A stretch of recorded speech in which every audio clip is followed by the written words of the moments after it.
Hello, I'm Brian Young, and today we're going to be doing Basic Safety, Module 00101 in the core book. So let's get started.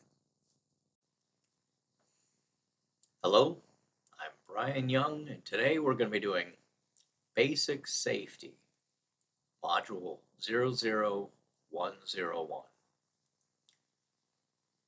I'm probably going to break this into 3 different videos.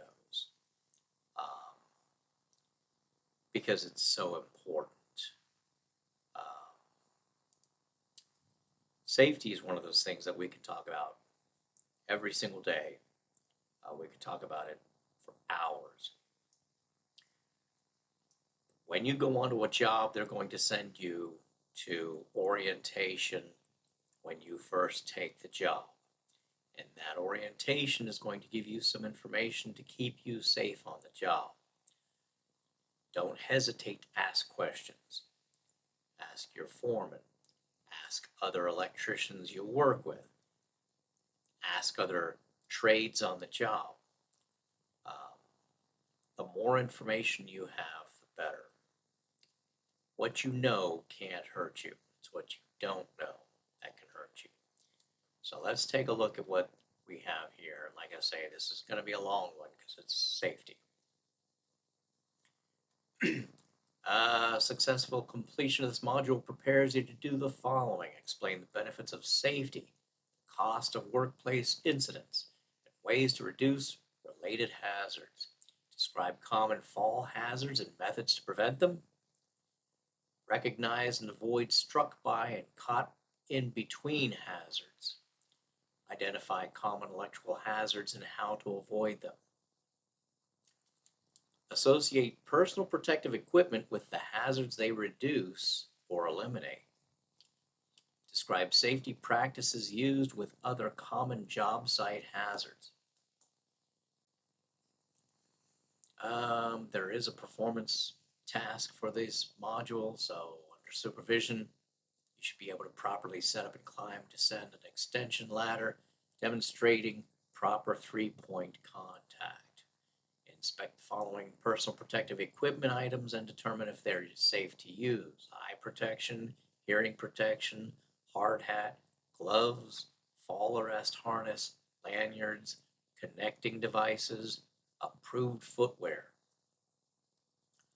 Properly don, fit, and remove the following personal protective equipment items: eye protection, hearing protection, hard hats, gloves, fall arrest harness.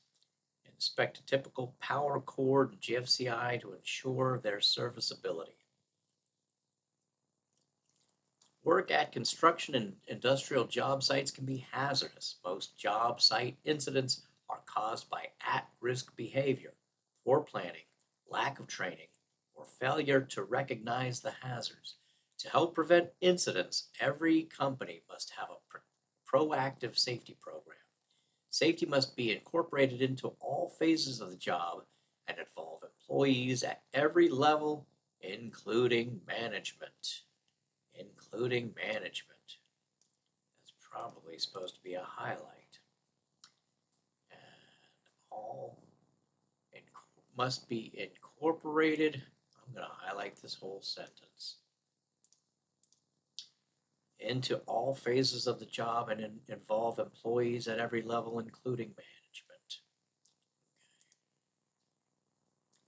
Safety hazards and safety and hazard recognition.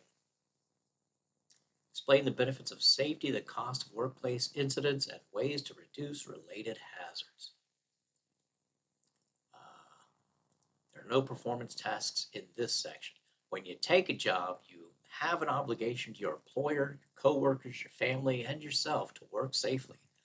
You also have an obligation to make sure anyone you work with is working safely. Your employer is likewise obliged to maintain a safe workplace for all employees. This is highlighted. The ultimate responsibility for on-the-job safety rests with you. You are your own best advocate for your safety. Safety is part of everyone's job. In this module, you'll learn to ensure your safety and that of the people you work with by obeying the following rules. Follow safe work practices and procedures, both regulatory and corporate. Inspect safety equipment before use. Use safety equipment properly. Okay. Um, Safety is a learned behavior and an attitude. It's a way of working that must be incorporated into the company's as a culture. A safety culture is created when all workers at a job site or in an organization see the value of a safe work environment and support it through their actions. A lot of companies nowadays, they have to carry workman's comp insurance, and if they have not had a uh, loss of work incident or accident, um, their rates are much lower. When you have someone on the job get hurt, your rates go up. When you have a second person get hurt within 6 months of that first person getting hurt, your rates really skyrocket. And it might take as much as 7 years for a contractor to get um, their I don't want to say fines, their workman's comp insurance payments, their premiums. They have to get them back down by showing that they have an environment of safety consciousness on the job. So, there are many benefits to having a safety culture. Companies with strong safety cultures usually have fewer at-risk behaviors, lower incidents and accidents, less turnover, lower absenteeism, higher productivity. Let's find out what the difference between an incident and an accident is. An incident, according to the United States Occupational Safety and Health Administration, an unplanned event that does not result in personal injury but may result in property damage or is worthy of recording. That's an incident. So you were at lunch, the ladder was standing up, but you all left the area, the wind blew, the ladder fell down. That's an incident. There was no one around, nobody got hurt, maybe the ladder didn't even get broken. It's an incident. An accident is if John sat down next to the ladder to eat his lunch. When the ladder fell over, it hit him in the head because he didn't have his hard hat on, because he was at lunch. According to the United States Occupational Safety and Health Administration, an unplanned event that results in personal injury and or property damage. That's an accident. So an incident, something happened, but nothing was damaged. An accident, somebody got hurt. Okay. Strong safety culture can also improve a company's safety record, which leads to winning more bids and keeping workers employed. Contractors with poor safety records are sometimes excluded from bidding, so good safety performance is essential. Factors that contribute to a strong safety culture include the following: embracing safety as a core value, strong leadership, establishing and enforcing high standards of performance, the commitment and involvement of all employees, effective communication and commonly understood and agreed upon goals, using the workplace as a learning environment, encouraging workers to have a questioning attitude and empowering them to stop work when faced with potential hazards. Good organizational learning and responsiveness to change, providing timely responses to safety issues and concerns, continually monitoring performance, positive reinforcement when proper safety practices are demonstrated by employees. Okay. Safety first, safety training is required for all activities. Never operate tools, machinery, or equipment without prior training. Always refer to the manufacturer's instructions. rate around the world. Let's go take a look at this next one here. Incidents and accidents. Incidents and accidents can occur at any job site. Both at-risk behavior and poor working conditions can cause these undesirable events. You can help prevent such events by using safe work habits, understanding what causes them, and learning how to prevent them. The terms incident and accident are often used interchangeably. However, according to the U.S. Occupational Safety and Health Administration, an incident is an unplanned event that may or may not result in property damage. However, an incident is worthy of being documented so that steps can be taken to prevent it from recurring. Just like that example about the ladder. If it fell over and nobody got hurt, well, then we should make a new rule that before you go to lunch, lay all the ladders down. Don't leave them standing up when you go to lunch, because then if the wind blows, it might blow that ladder over. When an incident occurs, no personal injury has occurred. An accident is defined as an unplanned event that results in personal injury and/or property damage. Therefore, an event that results in property damage alone could be considered an incident or an accident. If personal injury or a fatality has occurred, the event is definitely an accident. Incident and accident categories. Here we go. Near miss, an unplanned event in which no one was injured, no damage to property occurred, but during which either could have happened. Near miss incidents are warnings that should always be reported rather than overlooked or taken lightly. So we always get this idea of, oh, don't be a tattletale, and oh, you don't want to rock the boat. I've heard people say that before. Don't rock the boat. Well, maybe if we rock the boat, we can find its weak points and fix them before we take on so much water we go under. Property damage, an unplanned event that results in damage to tools, materials, or equipment, but no personal injuries. Minor injuries, personnel may have received minor cuts, bruises, or strains, but the injured workers return to full duty on their next regularly scheduled work shift. Serious or disabling injuries. Personnel received injuries that resulted in temporary or permanent disability. Included in this category would be lost time incidents, restricted duty or restricted motion cases, and those that result in partial or total disability.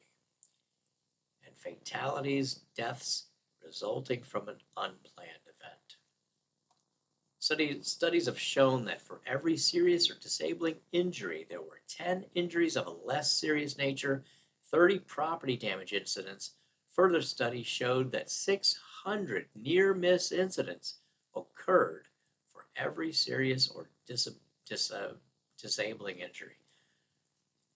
So I think they're going to show us this pyramid. Let me see if this is it in figure 1.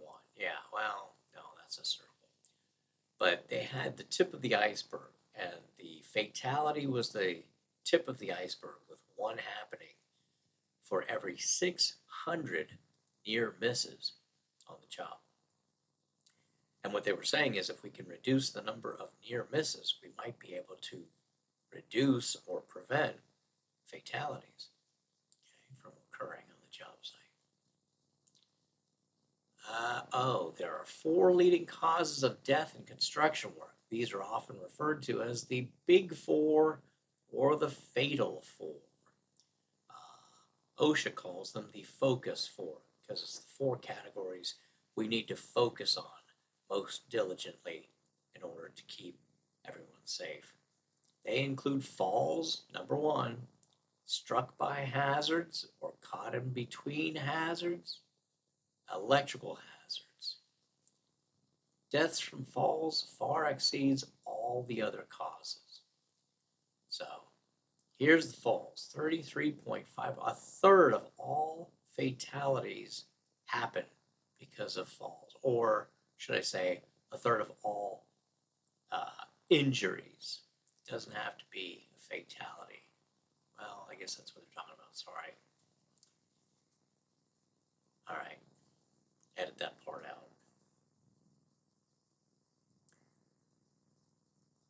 They're saying that the four categories for fatalities, falls number one.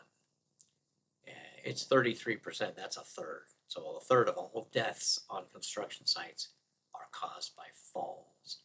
The next highest are struck by.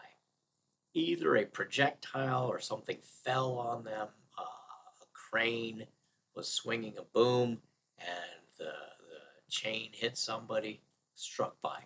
Caught in between, that's either a forklift in a loading dock, you got caught in between it, or even in a trench when the sides cave in, they call that a caught in between, and electrical, dying from electrocution.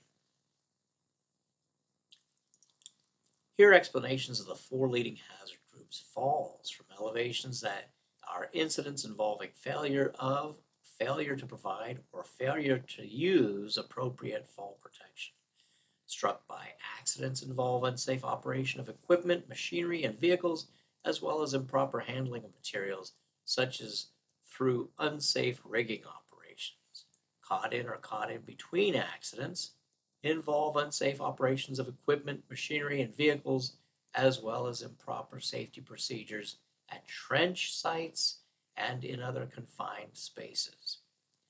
Electrical shock accidents involve contact with overhead wires, use of defective tools, failure to disconnect power sources before repairs, or improper ground fault protection.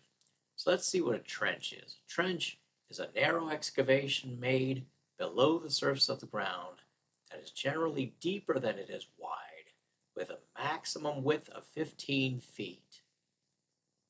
And a confined space, a work area large enough for a person to work in, but with limited means of entry and exit and not designed for continuous occupancy. Tanks, vessels, silos, pits, vaults, hoppers are all examples of confined space. See also permit required confined space.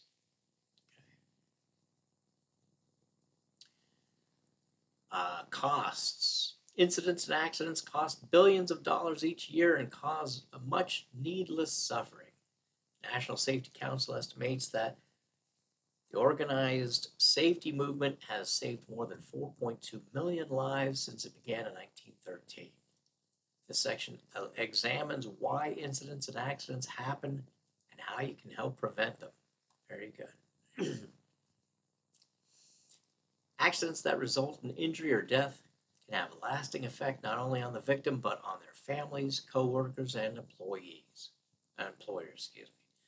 An injured worker who is disabled by an accident faces potentially huge medical bills. On top of those expenses, the worker's family faces loss of income they rely on. It's convenient to think that insurance will take care of the costs, but it may not. Workers who are injured because they violated established safety rules may have their insurance claims denied, may be dismissed from the company because of the violation. A worker who is injured in a fall because he or she was not using fall protection could be refused compensation. However, how these issues are handled varies dramatically among companies and countries. The fatal four out of 4,779 worker fatalities in the U.S. private industry during 2018 calendar year, 1,008 of them, or 21.1%, were in construction. In other words, 1 out of 5 worker deaths were in construction. The leading cause of worker deaths in construction sites were falls, followed by struck by objects, electrocution, and caught in between. These fatal four were responsible for nearly 3 out of 5, 58%, construction worker deaths in 2018 reports, as reported by the U.S. Bureau of Labor Statistics. Overall, a total of 591 workers died in 2018 as a result of the fatal four.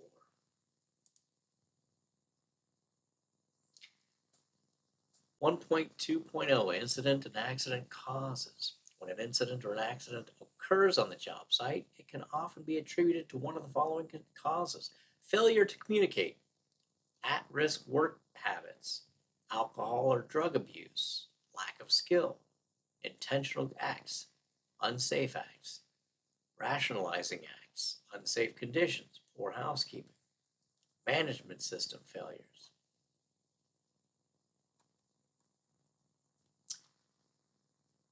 Let me see if I have any highlights. I don't have any highlights, but you get the idea about communication. You need to communicate clearly and concisely with people. Under communication, they have different signs, and you can see that they're different colors. An informational sign is blue on a white background, employee entrance only. A caution sign is black on a yellow background. Ear and eye protection is required. It's telling you something that's important here. A warning is red rectangle on a white background. It says, do not use this equipment. And then safety signs are green on white, eye wash station and a fountain. And then the danger signs are black and red.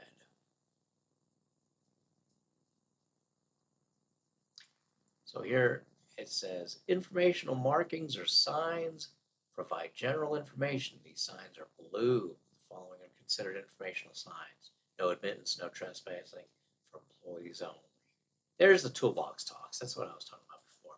Toolbox talks are one way to effectively keep all workers aware and informed of safety issues and guidelines. Toolbox talks are 5 to 10-minute meetings that review specific health and safety topics. These are very common at construction sites of all types. Now, it says these signs tell you where to find such important areas as the following: at first aid stations, emergency eye wash stations, evacuation routes, safety data sheets, and exits usually have white letters on a red field. Let's talk more about this safety data sheet, although I think they will later. Any chemicals that are harmful, and that means anything other than water, they'll come with a safety data sheet that tells you how much is harmful, what to do in case of an exposure, and how to mitigate the problem. A document that must accompany any hazardous substance. The safety data sheet identifies the substance and gives the exposure limits, the physical and chemical characteristics, the kind of hazard it presents, precautions for safe handling and use, and specific control measures.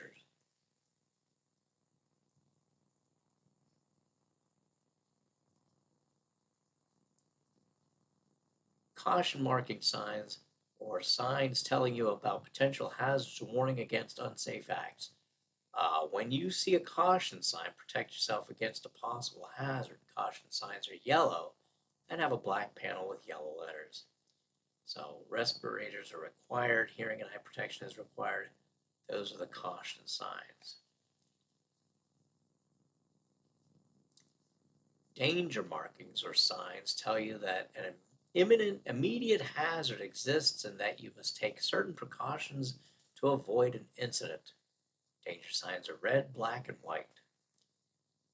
They may indicate the presence of the following: defective equipment, flammable liquids, safety barriers, barricades, emergency stop button, or high voltage.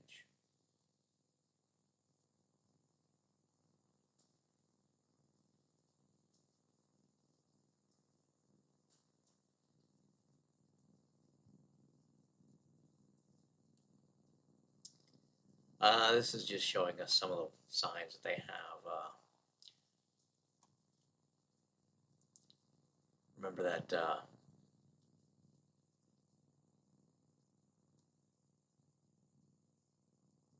Remember that the caution signs are yellow, while the informational signs are green.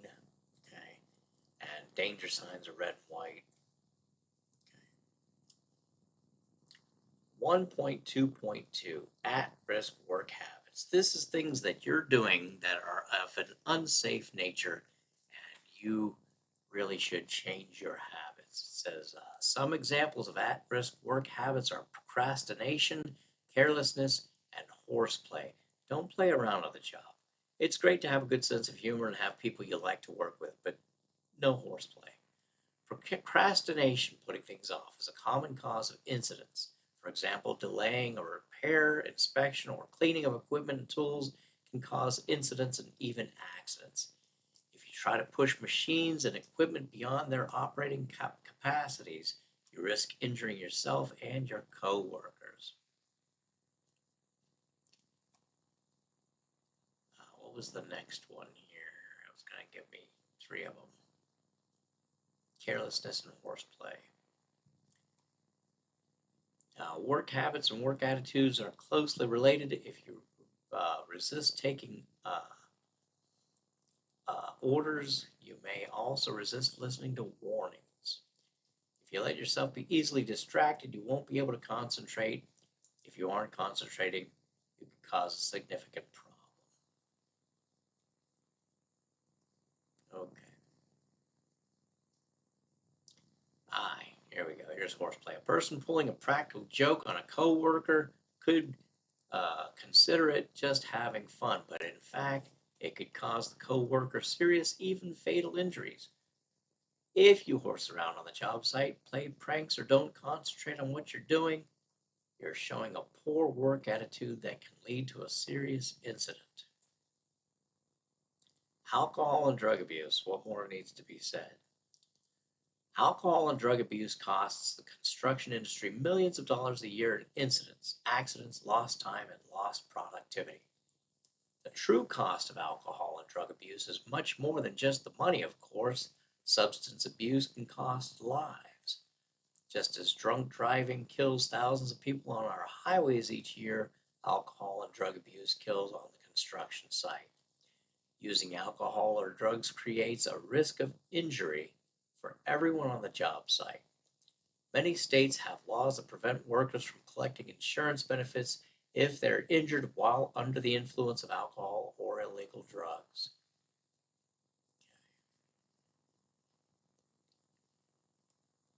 It says caution. If your doctor prescribes any medication that you think might affect your job performance, ask about its effects.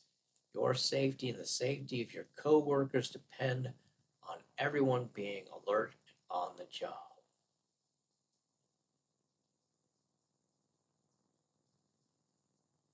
Lack of skills.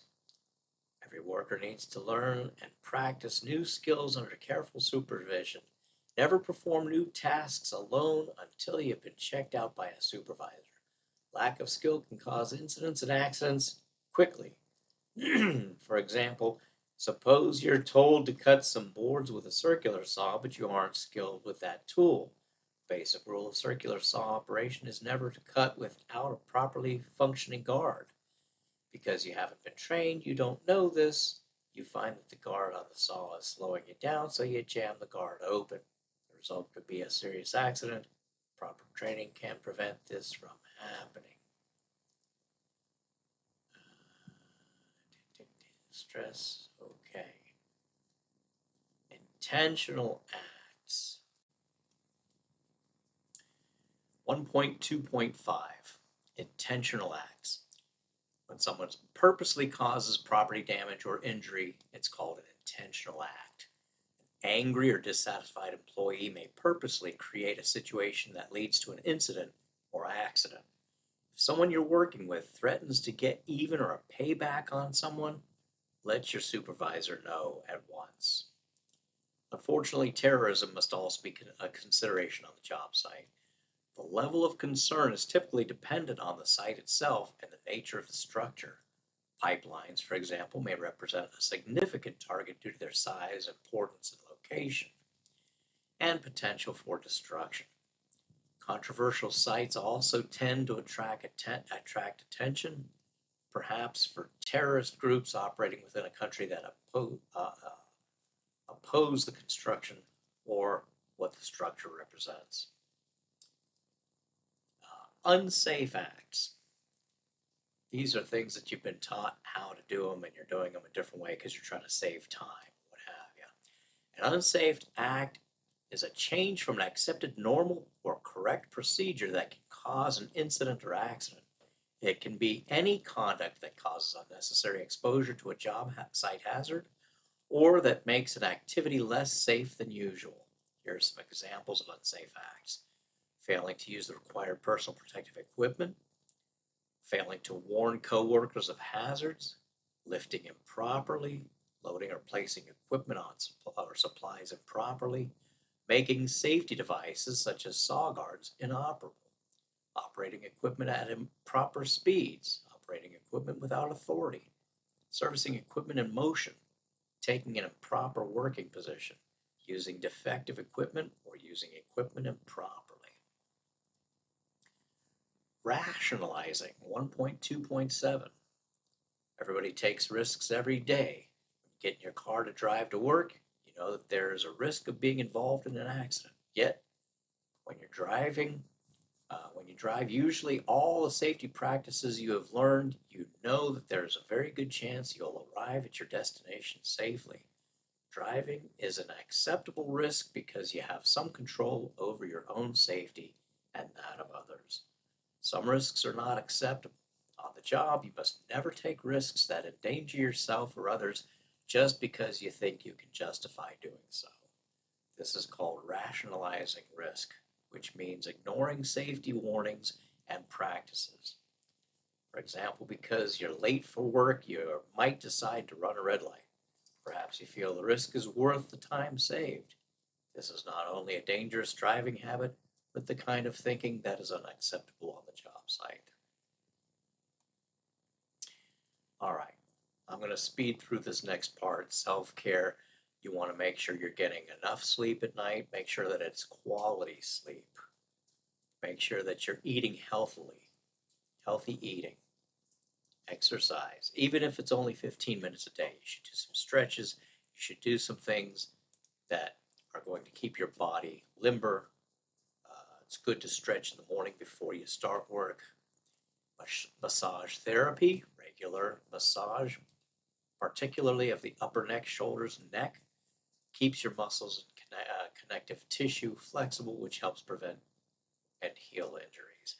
Chiropractic care, acupuncture, these are all good ways of ensuring and improving your health.